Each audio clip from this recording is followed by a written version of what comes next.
Hey you guys, it's Carolyn from Homesteading Family, and today we are talking about a different type of chores that we do every day, sometimes multiple times a day in our home.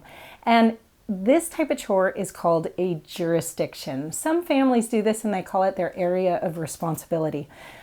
This is a lifesaver. And if you have children at home right now, especially if you're not used to having everybody at home all day, this is probably the first thing you should implement in your family. It is going to bring a lot of sanity to your situation.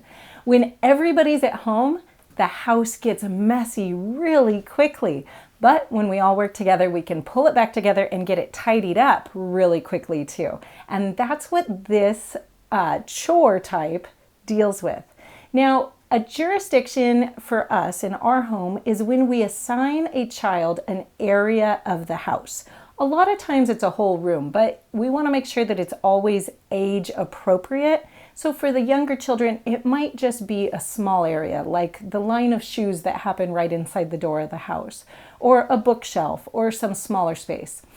As children get older, we move up to more advanced areas of responsibility or jurisdictions. Things like a bathroom that needs to be cleaned and maintained, maybe assigned to a teenager, and kind of the in-between spaces to the people around it. So when you have a jurisdiction in our home, you are responsible to keep that space tidy and sometimes even clean. The main focus, though, is on getting it tidy. So a jurisdiction is just a responsibility for an area and being able to tidy up very quickly. Now, we put jurisdictions into our schedule throughout the day on scheduled times, but we also call jurisdiction time whenever we feel like the house is becoming a mess. Moms, dads, this is your sanity tool. You know those moments where you feel like, oh my goodness, it's all a mess, it's all crazy, and it's gonna take me forever to clean up. Or when you go and you start cleaning up one area and another area is getting messy just as fast as you're able to pick something up, that is the time to call for jurisdictions and have everybody jump in and they know exactly what they need to do and they can get it done in a few minutes. Another time that jurisdictions is just a great thing to have is if you have unexpected company show up. You've got everybody at home, maybe the house is a little messier than you'd like it to be to make your guest comfortable. So you can just call jurisdictions really quickly and everybody can just jump to making things tidy within a few minutes. It doesn't take very long usually. Okay, so another reason to do jurisdictions is because it really helps just to maintain the tidy feel of a house. Now, this is really important, especially if you have a lot of people at home, because there's this concept that is absolutely true in your house. And that's if an area is messy or untidy, people are much quicker to continue making a mess. It's just a part of human psychology. If there's papers already stacked someplace they shouldn't be, somebody's likely to add more papers to that pile instead of just put them away. So the tidier you can maintain a home, the tidier it's going to stay just by the psychological effect of having a tidy space and knowing, gee, I better put this away and not just toss it somewhere. So it's a really, really helpful tool. Okay, so who does jurisdictions? In our home, we usually start with people in about the 4-year-old range with a really easy to maintain jurisdiction. Something that's just going to take a minute or two of their time just to put in order. A lot of times that is the children, like the toddler's bookshelf. Something that they can just put the books back on. It doesn't really matter if they get in perfect order, if they're all standing up straight. It's just more practice for doing a jurisdiction, keeping an area clean. And again, as they move up in age, they move up in their ability to clean and tidy, and so they go into harder places. Unlike chore time, where I really recommend that mom and dad also have chores, I recommend that the adult in the household who is likely to be running a jurisdiction time does not have a jurisdiction themselves, and there's a few reasons for that. One is so that they can participate in training the jurisdictions and making sure that people are maintaining their jurisdiction. So they can walk around and kind of be inspecting. The other is that if you have unexpected company show up, mom or dad can walk out to the driveway, go greet somebody at the front door, and give the rest of the house a few minutes to get their areas tidy up. Now, this isn't so that our houses just look pristine every time we have company over, but it is nice to make sure that the laundry is all taken off of the seating areas, any other mess that's out, so that you have a comfortable home for guests to come into. Okay, so now let's talk about where we assign jurisdictions in the house. We assign jurisdictions only to the public areas of the house. We do not do bedrooms because that's each person's own responsibility. And we don't do areas like the kitchen that are high production areas.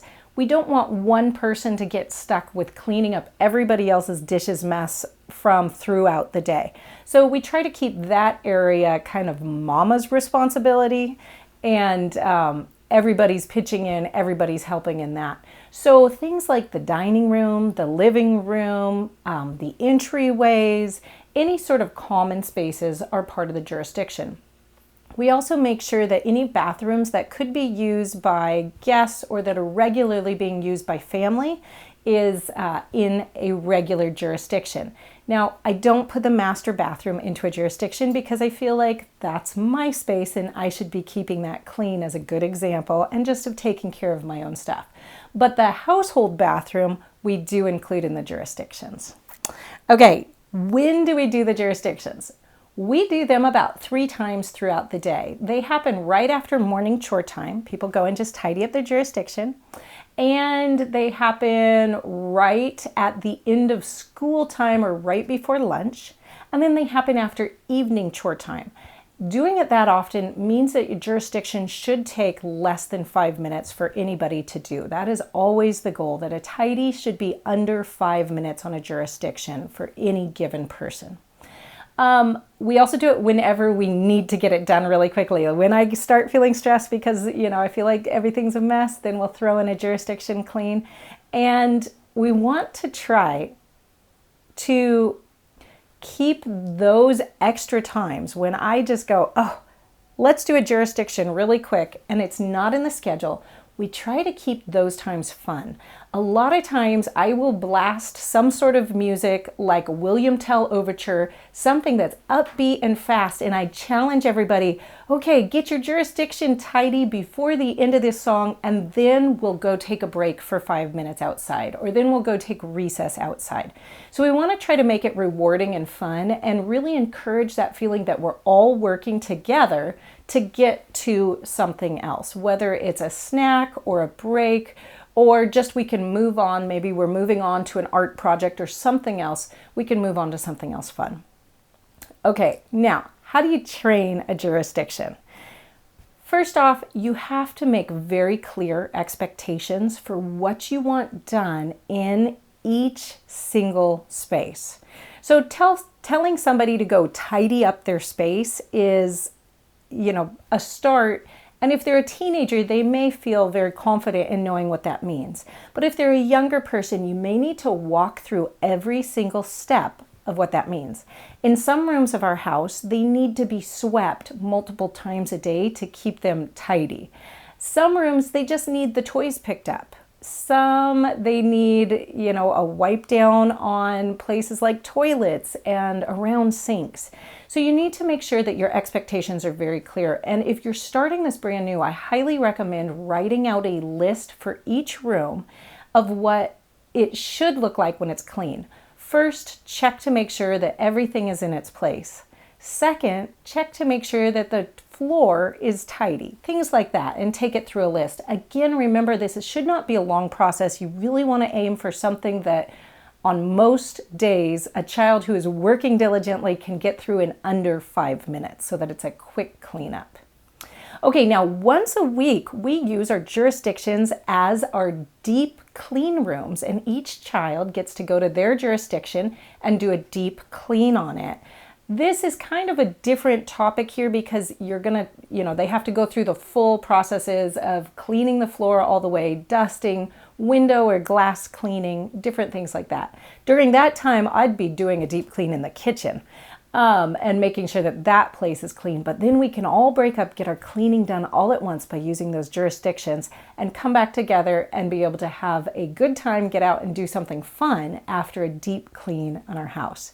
I really, really recommend that you implement some jurisdictions or areas of responsibility in your home. I think it's going to bring a lot of peace to you. I know it does to me. Take care, you guys.